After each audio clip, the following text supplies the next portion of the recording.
This week, a discussion on the 18th century Enlightenment movement, including natural rights, reason, and self-improvement principles. Messiah College professor John Fea explains. Checks and balances, right? Why do you need checks and balances? Because if one branch of government, their passions run wild, they need to be controlled and checked by another branch of government, right? So here we're suggesting that reason needs to be checked, or reason needs to check the passions. Professor Fea also explores the relationship between religion and the Enlightenment and how it differed in America and Europe. More after this. All right, welcome everyone. Like we were talking about last class, we are now shifting a little bit into a conversation and discussion about some of these, I would say, these essential themes of 18th century America. We've spent the last, couple months talking about, these regions, and how the colonies developed, how those colonies became integrated into the mercantile empire, right, of the British Empire, the cultural empire. Today, we want to start with our first major theme, and that is we want to talk a little bit about intellectual history today and this movement in 18th century America. Really, it begins in late 17th century America, but this movement known as the Enlightenment. Now, when you think about the Enlightenment, what kind of things come to mind? Yeah, Alexis. Benjamin Franklin. Okay, why Benjamin Franklin? With the kind of like the freedom, liberty, like when we talk about like liberalism in that sense, and John Locke as well, with like the freedoms that come with it. All right, so certainly, and we'll talk about this actually in the next couple class periods, right? Certainly the Enlightenment is about politics in some ways, right? Natural rights, right? And again, we'll get back to this. Good. What else comes to mind? The Enlightenment. This is, by the way, isn't this the class when you were in high school taking history, like, oh, we're doing the Enlightenment today. I find, this is when your kind of eyes glaze over and, there's nothing exciting here. Yeah, Caleb. Reason. Okay, good. Reason. How many of you have heard of the Enlightenment used as or described as the age of reason? Right? We'll come back to reason again. Anyone else? What figures do you think about when you think about the Enlightenment in the 18th century? We heard about Franklin. We heard about Locke. Any other names hit you? Jefferson. Nick? Jefferson. Okay, good. Thomas Jefferson in America, often known as a man of the Enlightenment. Rousseau and Voltaire. Good. So we have these Frenchmen, right? Rousseau, Voltaire. There was this guy Diderot who wrote the encyclopedia. Good. Anyone else? Those are the big ones. All of those names, we could add, David Hume to the list. A bunch of others we could add if we wanted to make a long list of the most important figures of the Enlightenment. Most of those figures that we learn about in school when we learn about the Enlightenment are part of what historians call the High Enlightenment. And what I mean by the High Enlightenment is that these are kind of intellectuals that usually surround themselves around power. They have patronage. Their patrons are the kings and the queens, the monarchs. They tend to live very different lives from normal people. They are intellectuals. They are thinkers. And that's what they do. That is their calling. That is their vocation, right? To write, to think, and so forth. Their hands aren't dirty, right? In other words, right? These are the great kind of thinkers of the age, so to speak, right? The High Enlightenment, right? And usually it's associated with France. The philosophes, as they're called, the philosophie in France. There's an English Enlightenment, a Scottish Enlightenment, right? But it's largely understood in its European context. What I want to suggest today and over the course of the next two classes is that the Enlightenment in America, in the American colonies in the 18th century, looks very different from the High Enlightenment of the 18th century in Europe, where you just have a bunch of people sitting around in coffee shops talking about ideas and sort of reading, did you read the latest piece by Rousseau today? Why, yes, pass me the decaf, right? Very different in America. So let's think about the Enlightenment in America this way. And some of you have had me for the U.S. survey class, have been there when I've done this, but not everybody has had me for that class. Raise your hand. How many of you want to make a better life for yourself? How many of you want to improve your life? Yeah, I mean, every hand in the room goes up, right? You're in college. That's why you're sitting here, right? I'm guessing most of you want to get a college degree because you want to improve your life, you want self-improvement, you want to better your life.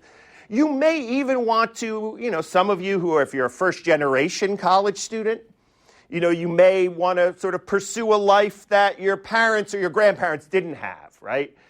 College degree kind of thing. In some ways, that if you raised your hand, and all of you did, I would suggest that you then have been more influenced by the fundamental ideas of the American Enlightenment than you realize. Now, usually when I bring this up to students, they will say, or maybe some of you are assuming, who has, everyone wants to improve themselves, right? From the beginning of time, right? I mean, if you're a human being, you want to improve your life. You want to strive. You want to make something. You want to rise, right? You want to be ambitious and become something. Get a, good job or make more money than your parents did or something like that, right? But what if I were to suggest to you that the idea of wanting to improve yourself is actually a relatively new thing in human history? Right? And this idea of wanting to improve your life or improve society suggests that, number one, it's possible. In other words, think about New England Puritans for a minute. You are not so stained and depraved from your sin nature that you can't rise above it and make something of yourself. You are not stuck in some type of a conservative caste system in which your bloodline determines whether or not you will be successful or not. If you reject that idea, you have drunk deeply from the well, if you will, of the Enlightenment. So imagine like a medieval peasant. Okay, a medieval peasant, how does a medieval peasant, just take a guess, how does a medieval peasant spend his or her day?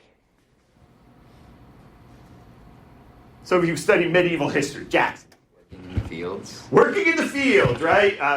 Dylan, you want to add to that? I was going to say the same thing. Yeah, he's usually on a plow, right? Or behind a horse, right? Plowing, sowing, reaping, agricultural stuff, right? No medieval peasant, say 18 to 22-year-old medieval peasant, is out there in the field saying, I may be on the field now, right? But one day my kids, they're going to go to college. They're going to become something. No, they're not even thinking that. They're probably thinking, I got to get the field done. And if they're thinking about anything other than their work, they're probably thinking, like, where am I going to go when I die? Right? How do I get right with God? It's a completely different worldview. But the idea that now improvement is possible, that one can actually change the world, and this gets to your point, Caleb, about by exercising reason, is a new thing. It's not something that has been a defining marker of human history for tens of thousands and thousands of years. It emerges right in this moment. And again, it's a transatlantic idea. So it emerges in, the high Enlightenment in France and England and so forth. But in the colonies, this idea of the Enlightenment is always connected with this notion of improvement. I want to talk about that here in a second. So what I want to do today is I want to introduce some of the central tenets of the Enlightenment in America. And then over the course of the next couple days, we'll dig even deeper into that. So today I want to really wrestle with this kind of more at a 30,000-foot level, right? What is the Enlightenment, and what does the Enlightenment look like in America, in the colonies, the British American colonies? Okay, everyone clear where we're headed today? So I want to leave you with 4 essential ideas today about the Enlightenment. And the first one we've kind of already covered, but I want to riff on it a little bit more. First, the Enlightenment is about self-improvement. Progress. If you believe in progress, if you believe that you individually can improve yourself or that society can progress, you're in the Enlightenment camp. Now again, think about this in the context of the 18th century. The idea that you can overcome the limits of the world. What are some limits that are placed on people's lives in the 18th century? Or even in the 17th century? What limits people? Wealth. Okay, how does wealth limit you? I would think wealth would be something that would allow you to do all kinds of things most people can't do. Lack of wealth. Okay, good. Lack of wealth, right? So poverty or not having money, right, could be a limit placed on you. And certainly there were many in what we call in colonial America the lower sort, right, who were limited by lack of money and lack of opportunity as a result of not having money. Good. What else? What other limits are placed on your life? Jackson. The religion that you practice. How does religion serve as a limit? If you're living, say, in Puritan New England and you are, say, a Catholic, you have no real chance to do anything. Good luck, yeah. Or, Messiah University is a Christian university. Many of you, if not all of you, are Christians, right? Does your Christian faith place any limits on your life? I mean, if you're going to say I'm a Christian, is that going to place any kind of limits on you? Of course it will, right? Now, you might want to go, commit adultery, right? And you can do it. You're free to do it. But hopefully, as a Christian, you might say, I don't think that's a good idea because Scripture or church tradition or whatever says that that's wrong. What do you mean? What do you mean I can't commit adultery? I'm free, right? Yeah, and you technically aren't going to go to jail for it. But Christianity has placed a limit on you if you're serious about your faith, right? So religion becomes a kind of limit, right?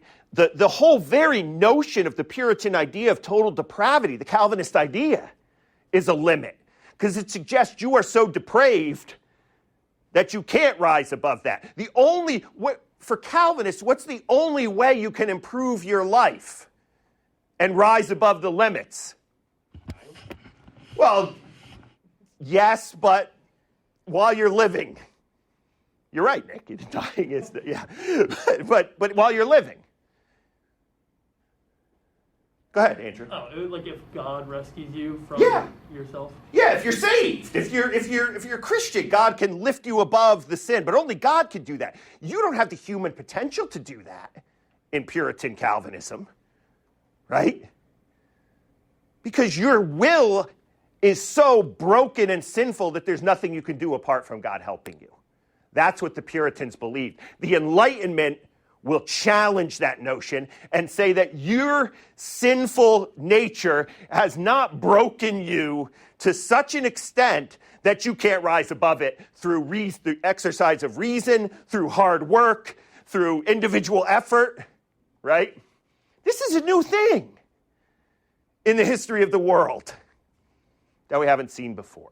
Progress. So, the Enlightenment must always be understood, when we talk about it in terms of self-improvement, must always be understood in the context of what it is challenging. And it's challenging an older Christian, Protestant and Catholic worldview of what is possible for human beings. Now, let me illustrate this one more way. In a Christian worldview, say the Middle Ages, right, or the Puritans, where is history moving? Where's history ultimately going to end? What direction is it going? Where's the ultimate sort of, we use this word telos, right? What is the end of history in a Christian worldview, Asa? The rapture. All right, the rapture, that's specific. Let's be more general. What is it? Yeah, the return of Jesus, right? Or the return of God will come and will end it all, right?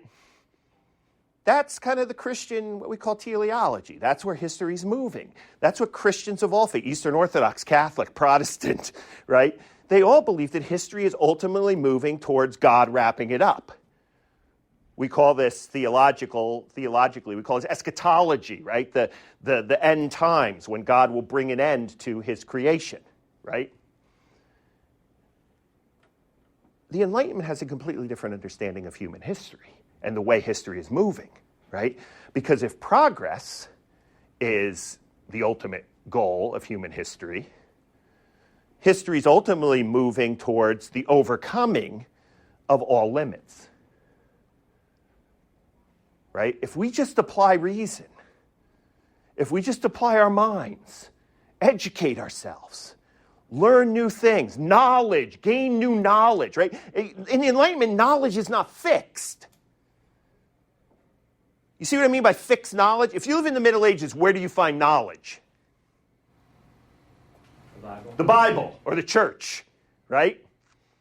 So there's only a certain amount of knowledge that is contained in a book or in official church teachings.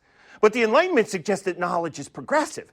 You can always apply reason and come up with new knowledge through experimentation, through more thinking, right? So ultimately, history in an Enlightenment perspective is moving towards the overcoming of all limits through the application of reason.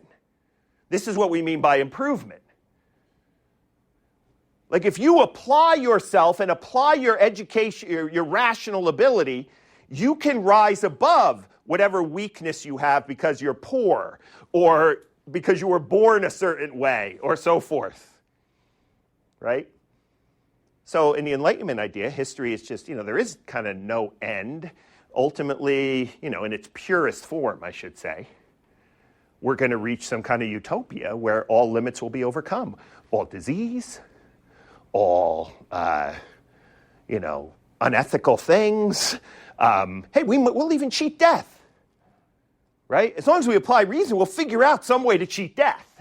That is the teleology of the Enlightenment. That is the way history is moving. So when you hear people say you're on the right or the wrong side of history, usually what they're saying is if you don't believe in progress, you're on the wrong side of history, right? And we can get into that today, but I don't want to delve. We could get into that another time. I don't want to delve into that. So the Enlightenment is about self-improvement. One more point I want to make about this before I go to the next slide. The Enlightenment is often described as a very individualistic effort. If you apply reason, you will improve, right? If you get educated, right? If you get a degree or study something for a particular time, you will improve your life. You'll gain knowledge and so forth. And that's true. But one of the things that's really interesting about the Enlightenment, we see some of this in Europe too, but in America is, the Enlightenment in America is often cultivated in communities. So you have, later on next class we'll talk about Benjamin Franklin's junto. Remember I mentioned this, some of you were at my convocation address that I gave months ago. I talked about the junto, right? This group of ordinary tradesmen. What was Ben Franklin's trade? He was a printer, right? I mean, you think of Ben Franklin as sitting in the Continental Congress. But when Ben Franklin came home from work every day, he had ink all over his hands, right? He had to clean up. He was a tradesman. He was a worker. He would gather with a bunch of other artisans, like blacksmiths and carpenters and so forth. They met once a week in this club called the Junto, and they described the club as a club for mutual improvement. There's no better Enlightenment definition than that, right? A club for mutual improvement. They'd get together, they'd read a text together and talk about it. Someone would present a paper that they wrote and they would debate it and so forth. But you see this over and over again, that the Enlightenment is both an individual effort, but the Enlightenment improvement, self-improvement, always comes within some kind of community as well. So there's my first premise of the Enlightenment. The Enlightenment is about self-improvement. Second, this one's a little more complex. Enlightened people, right? People who are enlightened, were able to employ reason as a necessary check to the individual passions. When you think about check, what do you think about that word check? Like the checks and balances Yeah. of the American government. Yeah, good. Checks and balances, right? Why do you need checks and balances? Because if one branch of government, their passions run wild, they need to be controlled and checked by another branch of government, right? So here we're suggesting that reason needs to be checked, or reason needs to check the passions. Now, if you were in college in the 18th century, if you were a student at one of the 18th century colleges, and there weren't many, Yale or Harvard, Yale, King's College, which later becomes Columbia, the College of Philadelphia, which later becomes University of Pennsylvania, William and Mary was around then. I'm probably missing one or two here. I can't remember.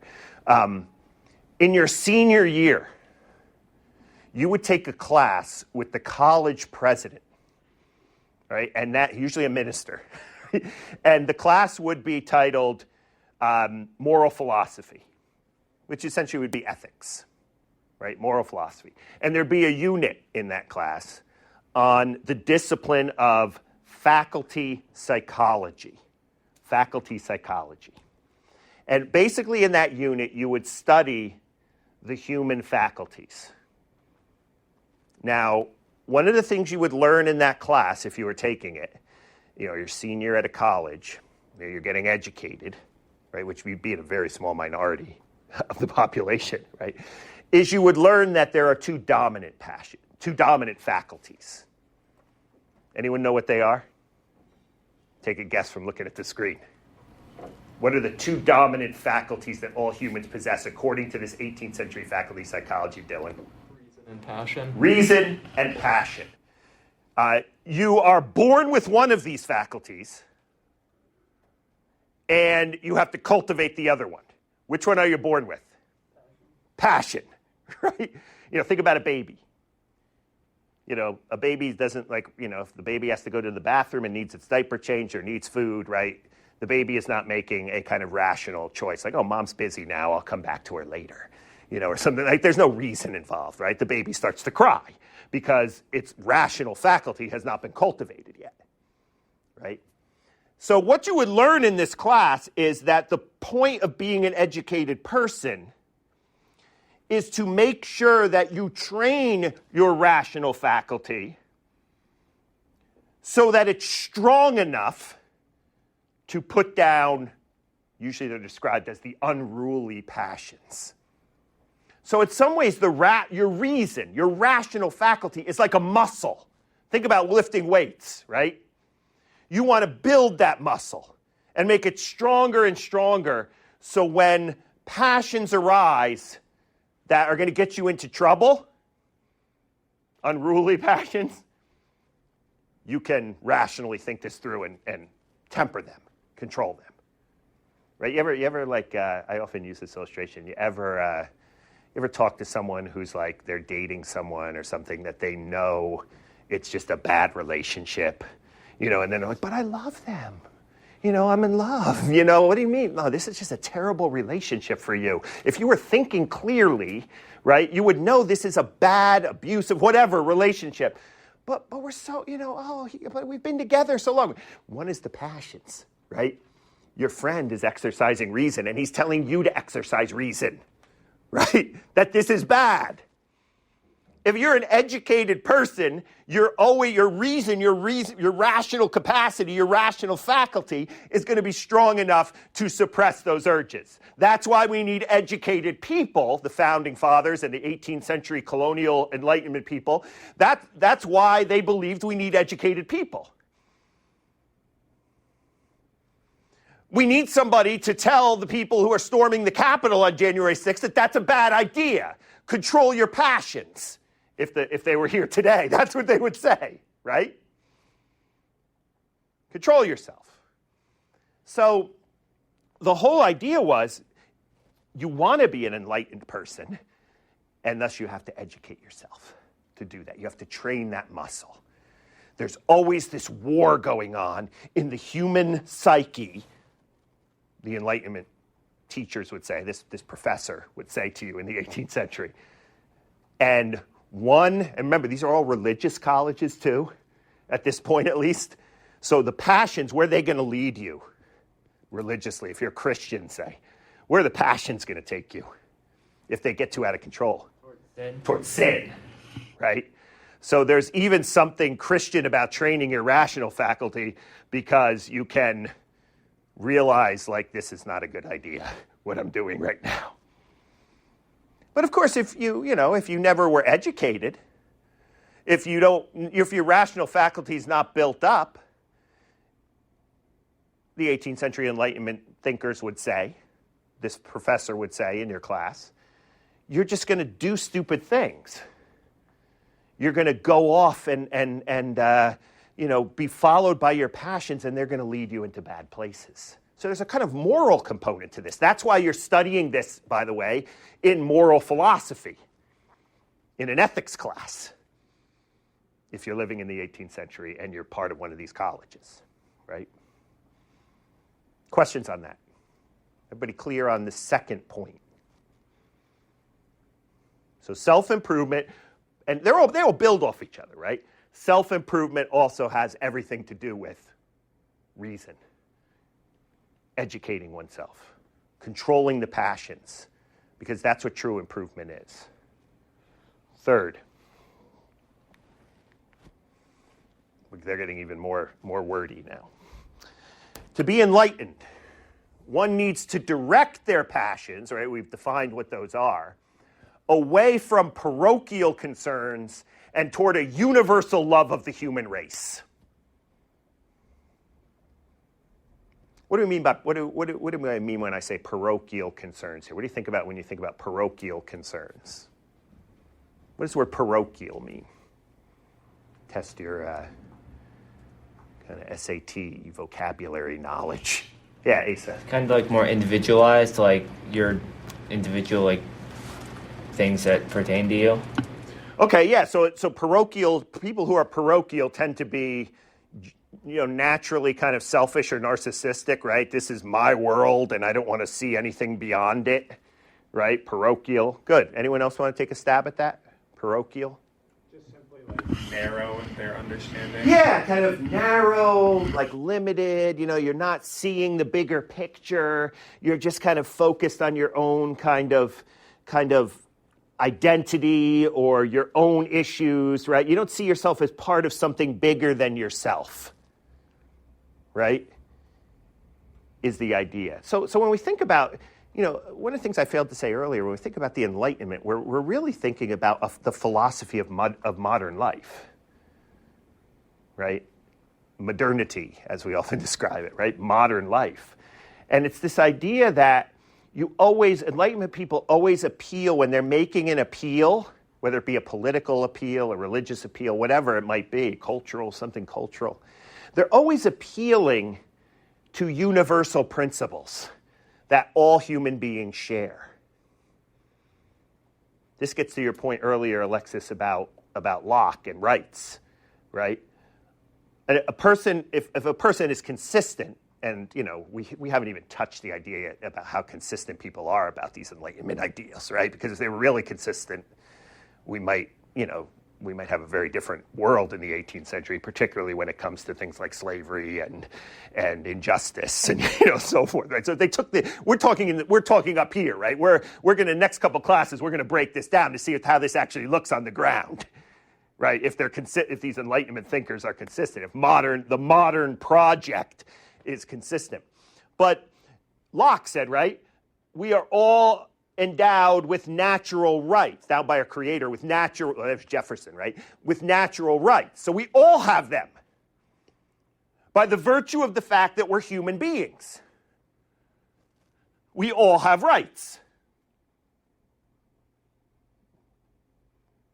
So when you make an appeal, you appeal to things that everybody holds in common, not the things that make people different. Right? So, someone who is embracing a kind of Enlightenment brand of politics, say today, would appeal not to a particular identity group, right? A particular racial group or a particular, religious group or, something else, a particular class, right? They would appeal to say we need to come together as a human race. And thus, we're going to have differences, but we need to build a society around what makes us the same, right? So that's what I mean by we need to move away, the Enlightenment says, right? We need to move away from these parochial, local concerns. Sometimes they're described as local attachments, right? The things that make us unique from other people, they're fine. But in order to advance society and improve society, we all have to come on board with the things that make us the same. So these are universal appeals to rights, right, would be an Enlightenment approach, right? We all have rights.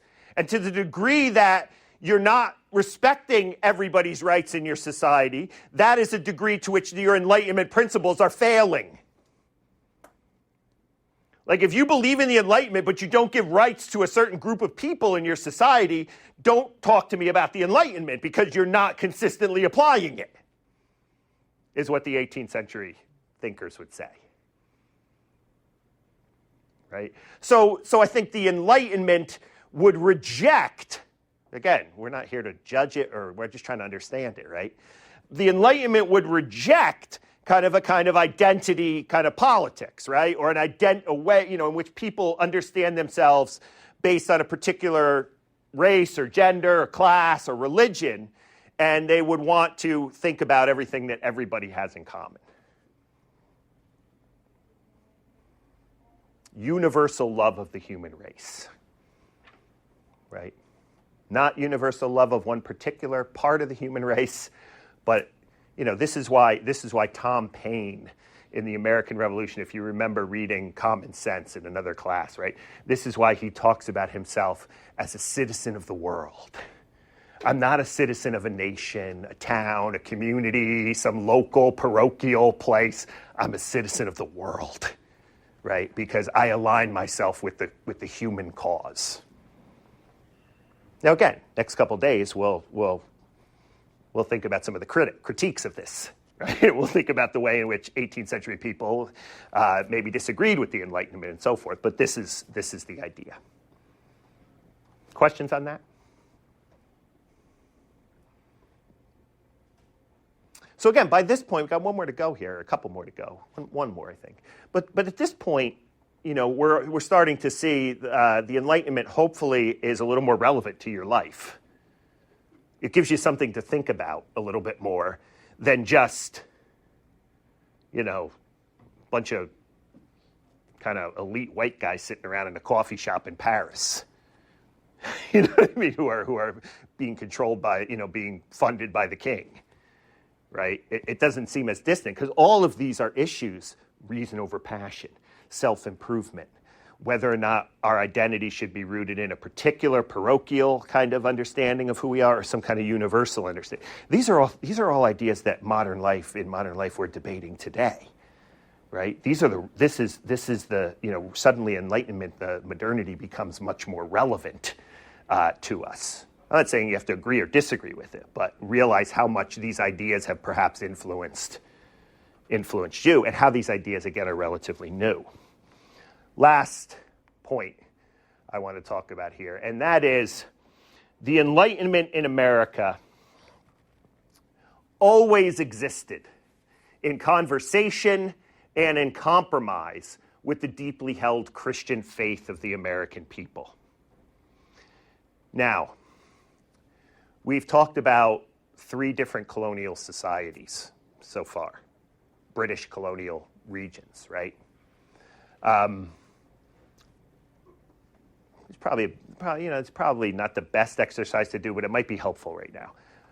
Try to rank them in terms of the role that religion played in the development of these societies. What would be the least religious of the three colonial societies we've looked at so far? Jackson. Virginia. Virginia. Well, make an argument, Jackson. I mean, they were Anglican, but there wasn't really any established churches. Nobody really practiced the faith.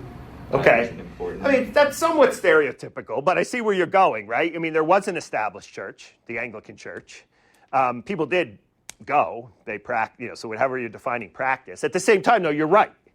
You want to add to that, Nolan? They're more focused on commerce and making money for. Yeah.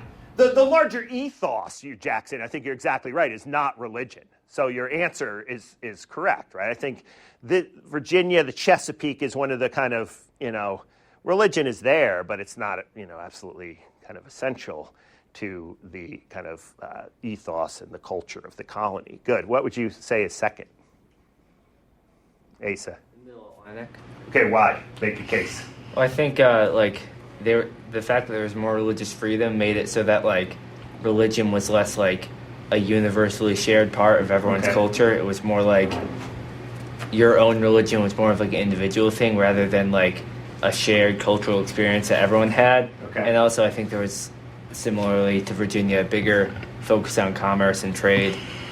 Yeah, I think this gets to the motivations for why William Penn founded it, right? There's this economic kind of motivation, right? This kind of economic liberal motivation to make money, and as well as to celebrate religion, but in all its diversity, right? Not one dominant kind of church. Good, and then that leaves us with what? New England, in which you have a state church, in which you have Puritanism, right? It is a deeply, deeply Calvinist religious society. But I think in all three regions, I think we find, deeply embedded in the mindset of the settlers is some kind of religious sensibility, right? Even in Virginia, you have people going to church, right? The Anglican Church is important to them, right? They give their money to the Anglican Church, right? Because it's a state church. In the Mid-Atlantic, religion becomes important because of the way it can be freely practiced, right? And of course, New England, where it sort of saturates the landscape. The point is, there is naturally going to be, in kind of the way we think about the Enlightenment and the High Enlightenment, right? There's naturally going to be a tension between religion and the Enlightenment. And needs reason, right? So if you were to take the Enlightenment to its logical conclusion in terms of religious belief, right? Forget about the colonies for a second, but if you were to take the Enlightenment to its logical conclusion, where would you be religiously? Dylan? Well, you'd probably be landing on that people can improve themselves and be morally good without Christ. Okay. So where would you end up? How would I categorize that kind of religion? So Dylan said, if you didn't hear him, he said you could improve your life without any kind of Christian faith, right? Or Christ or God, or right? So if you took that idea to its logical conclusion, where would you end up? Humanism. Yeah, humanism or what? Atheism, right? If everything's reason and everything can only be explained by reason,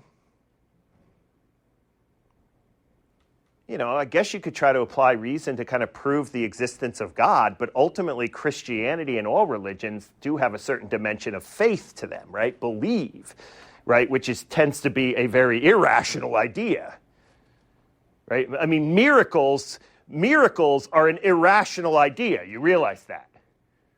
The idea that a supernatural being can come into your life, come into your town or whatever, and do something that violates the laws of reason and science,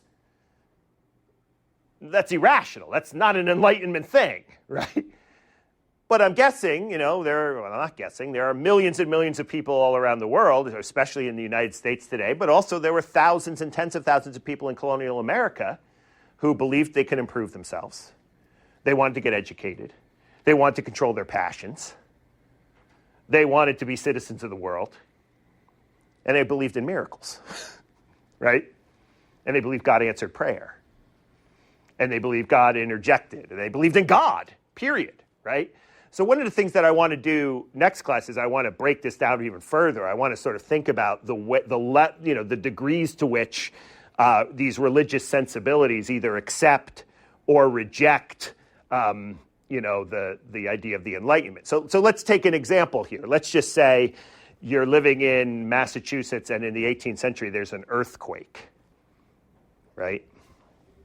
And if you were living in a pre-Enlightenment world, we've talked about this, I think, at some point this semester. If you were living in a pre-Enlightenment world, how would you interpret that earthquake? What would be your response? God is displeased with you or your society. Okay. God has done something here that's to punish us. God is displeased. We're not fulfilling the covenant. We're not sustaining the city on a hill. People aren't becoming visible saints, right? God is punishing us by making the ground quake, right? And destroying buildings. Is that a very Enlightenment way of understanding an earthquake? No. Now, after the Enlightenment, how much you understand that earthquake, let's say the earthquake happens in 1700. In 1750, when the Enlightenment has had a more profound effect on New England culture, how much you understand the earthquake? Or how might an Enlightenment thinker or scientist understand the earthquake? What would they need to do to make sense of why this earthquake happened? I mean, none of you are geologists. That's why you're being so quiet. But take a stab at it. What would you have to figure out, Dylan? They go to the scene afterwards and try to examine the ground. Okay. I don't know if they had any idea of seismic activity at that point, but yeah, you would pull, pull whatever the 18th century equivalent of the Richter scale was, right? You pull that out.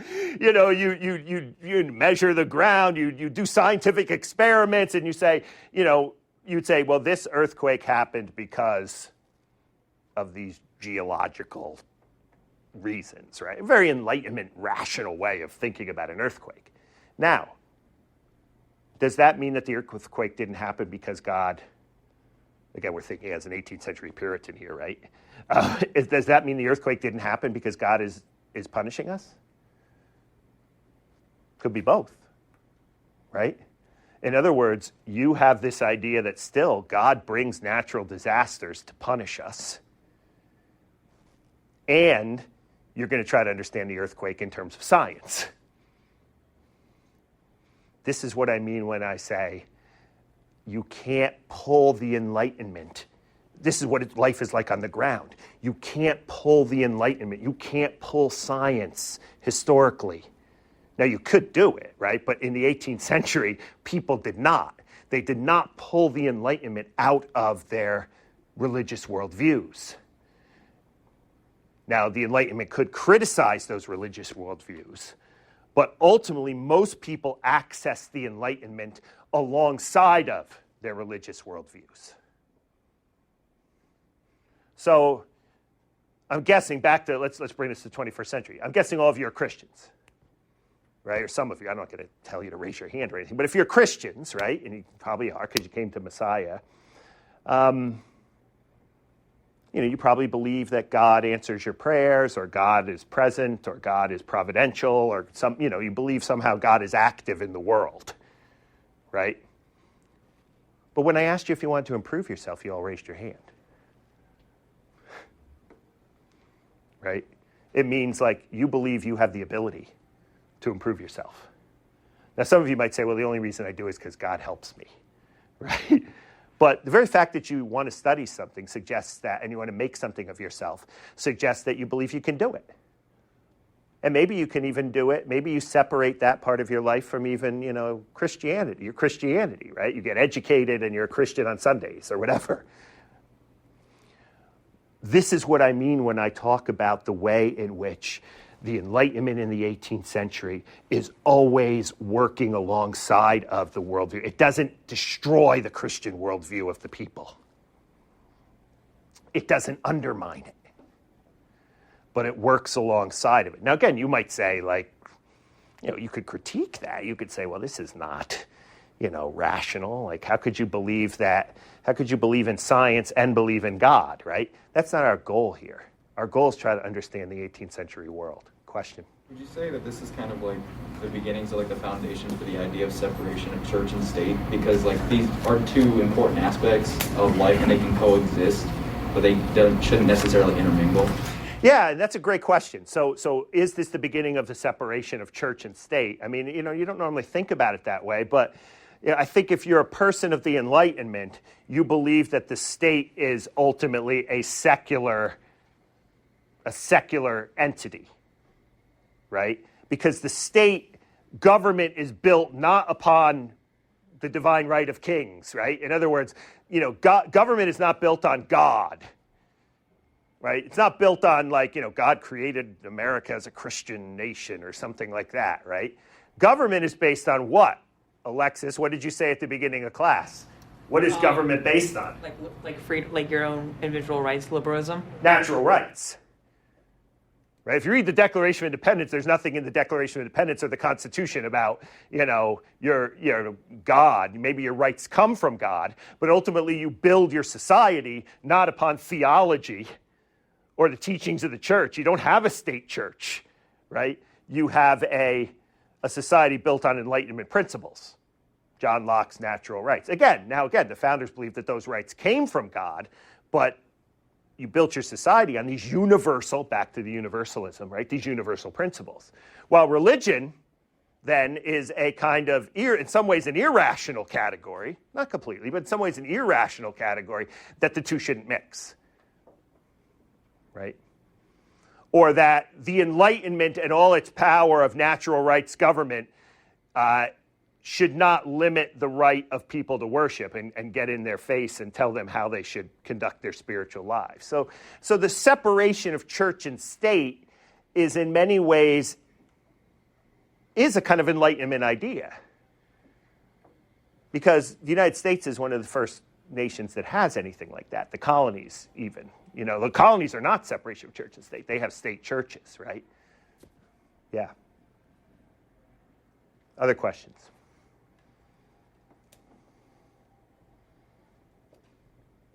Yeah, no one. Wasn't the idea of deism very popular during the 18th century? Yeah, so the question is, wasn't deism popular? And that's what I want to start class on. We're wrapping up here. But that's what I want to start class on Monday, right? I want to think about what are then all the options one could have when you integrate the Enlightenment, this fourth point, right? When you integrate the Enlightenment and religion.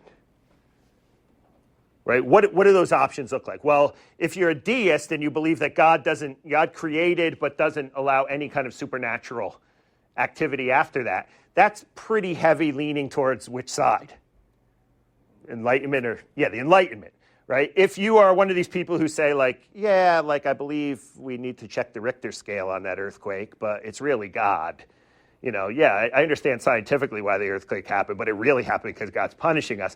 You might be on the other side of that Enlightenment religion nexus, right? If you want to call it that. But nevertheless, the Enlightenment is still happening in conversation with spiritual, religious things. There's not much religion left with deism, right? There's still a lot of religion left with the earthquake example. So again, the goal here today is to get us started. We're going to spend 2 more class periods on the Enlightenment, and we're going to really dig in now what this looks like on the ground, right? But these are the big principles that we're going to be operating with as we start to think about the Enlightenment and as it develops in America and what that eventually looks like. Okay? Good. See you Monday. Thanks for listening to C-SPAN's Lectures in History podcast. Have you checked out our Book Notes Plus podcast? Taking the concept from Brian Lamb's long-running Book Notes TV program, the podcast offers listeners more books and authors. Booknotes Plus features a mix of new interviews with authors and historians and some old favorites from the archives.